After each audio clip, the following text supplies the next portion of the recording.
Welcome to சுடு தண்ணி. இன்றைக்கி நம்ம வீடியோவில் ஒரு அட்டகாசமான டின்னர் ரெசிபி தான் பார்க்க போகிறோம். பன்னீரை வச்சு ஒரு சூப்பரான ஸ்டீக் ஒன்று பார்க்கலாம். இது கூட மேஷ் பொட்டேட்டோஸ் அண்ட் ரைஸ் வச்சு நம்ம சர்வ் பண்ண போகிறோம்.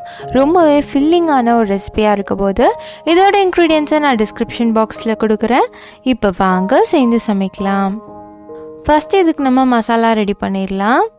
நான் தண்ணி கொதிக்க வச்சுருக்கேன். இதில் 2 மீடியம் சைஸ் வெங்காயம் சேர்த்துக்கிறேன். இதோட ஒரு 4-5 காஷ்மீரி மிளகாய் சேர்த்துக்கலாம். உங்ககிட்ட காஷ்மீரி மிளகாய் இல்லைன்னா ஒரு 2-3 வரமிளகாய் சேர்த்துக்கோங்க. கூடவே 4-5 பல் பூண்டு, ஒரு துண்டு இஞ்சி, 2 தக்காளி சேர்த்துக்கலாம்.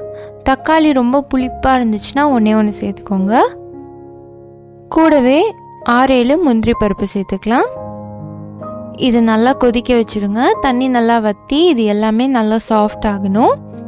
இருக்கட்டும். இப்போ பார்த்தீங்கன்னா ஒரு 20 நிமிஷம் ஆயிருக்கு. நல்லா சாஃப்ட் ஆகிடுச்சு.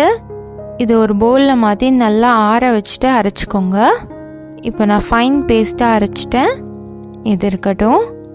அடுத்து ஒரு பேனில் 1 டீஸ்பூன் பட்டர் சேர்த்துக்கோங்க. இதில் நம்ம அரைச்சி வச்சுருக்க இந்த பேஸ்ட்டை சேர்த்துடலாம். சேர்த்துட்டு இது நல்லா திக்காகிற அளவுக்கு நம்ம குக் பண்ண போகிறோம். பட்டரோட நல்லா மிக்ஸ் பண்ணிக்கோங்க. ஒரு 5-6 நிமிஷம் இதை நல்லா கொதிக்க வச்சிடலாம். இப்போ இது கூட 1/2 டீஸ்பூன் உப்பு சேர்த்துக்கிறேன். கூடவே காரத்துக்கு 1/2 டீஸ்பூன் மிளகாய் தூள் சேர்த்துக்கிறேன். அதோட 1/4 டீஸ்பூன் சர்க்கரையும் சேர்த்துக்கிறேன். சேர்த்துட்டு எல்லாத்தையும் நல்லா மிக்ஸ் பண்ணிக்கோங்க.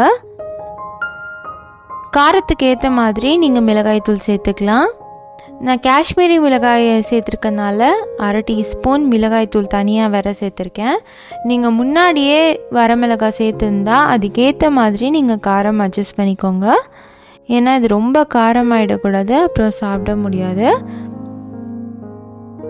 இப்போ பார்த்தீங்கன்னா இது ஒரு 7-8 நிமிஷம் நல்லா குக் ஆகிடுச்சு. இப்போ இது ரெடியாக இருக்குது. இதை நல்லா ஆற வச்சிடலாம். இதுதான் நம்ம கோட்டிங்க்கு யூஸ் பண்ண போகிறோம். ஒரு பிளேட்டில் இந்த மசாலா நல்லா ஆறுனதுக்கப்புறம் சேர்த்துக்கோங்க. இதை நல்லா ஸ்ப்ரெட் பண்ணி விட்டுட்டு இதில் நம்ம பன்னீர் க்யூபாக அப்படியே எடுத்து வச்சிடலாம். நீங்கள் இதை 2ஆக கட் பண்ணியும் நீங்கள் ரோஸ்ட் பண்ணலாம். அப்படி இல்லாட்டி ஃபுல் பன்னீரையும் அப்படியே ரோஸ்ட் பண்ணலாம். மசாலா நல்லா தடவிக்கோங்க எல்லா சைட்லேயும் படுற மாதிரி. இந்த மாதிரி எல்லா சைடும் மசாலா தடவினதுக்கப்புறமா ஒரு 10 நிமிஷம் அப்படியே மேரினேட் பண்ணி வச்சுடுங்க. 10 நிமிஷத்துக்கு அப்புறமா இது தவாவில் நம்ம ரோஸ்ட் பண்ணிடலாம். கொஞ்சமாக பட்டர் சேர்த்து நம்ம இதை ரோஸ்ட் பண்ண போகிறோம். பட்டர் சேர்த்திங்கன்னா தான் நல்லா அது ரோஸ்ட் ஆகி வரும், சீக்கிரமாக கருகாது. ஸோ பட்டர் கண்டிப்பாக சேர்த்துக்கோங்க. இந்த பன்னீரை நல்லா 2 சைடும் குக் பண்ணி எடுத்துக்கலாம். லோ ஃப்ளேம்லேயே வச்சு 2 சைடும் நல்லா குக் பண்ணிக்கோங்க. இப்போ பார்த்தீங்கன்னா 2 சைடும் திருப்பி போட்டு நல்லா குக் பண்ணி எடுத்தாச்சு. பன்னீரும் நல்லா சாஃப்டாக ஆகிடுச்சு. நீங்கள் பன்னீர் ரொம்ப சாஃப்டாக இருக்க பன்னீராக சூஸ் பண்ணுறது ரொம்ப ரொம்ப முக்கியம். ஸோ இந்த பன்னீர் இப்போ ரெடி ஆகிடுச்சு. இதை நம்ம பிளேட் பண்ணிடலாம். கொஞ்சமாக நம்ம செஞ்சு வச்சுருக்க மசாலாவை ஃபஸ்ட்டு ஒரு பிளேட்டில் ஸ்ப்ரெட் பண்ணிக்கோங்க. இது மேலே இந்த பன்னீர் நம்ம வச்சிடலாம். இது கூட கொஞ்சம் ரைஸ், இதோட மேஷ்ட் பொட்டேட்டோஸ் வச்சுக்கிறேன். கொஞ்சமாக சாட்டே பண்ண வெஜிடபிள்ஸ் வச்சுக்கிறேன். இதுதான் நான் அப்படியே இன்றைக்கி டின்னருக்கு நான் சர்வ் பண்ண போகிறேன். ஆல்ரெடி ஒரு டின்னர் vlogல இந்த ஸ்டீக் நான் பண்ணியிருந்தேன். ஸோ அந்த ரெசிபி தான் இது. நீங்கள் அந்த டின்னர் vlogவை பார்க்கலன்னா நான் அதோட லிங்க்கை டிஸ்கிரிப்ஷன் பாக்ஸில் கொடுக்குறேன், வேணும்னா செக் பண்ணிக்கோங்க.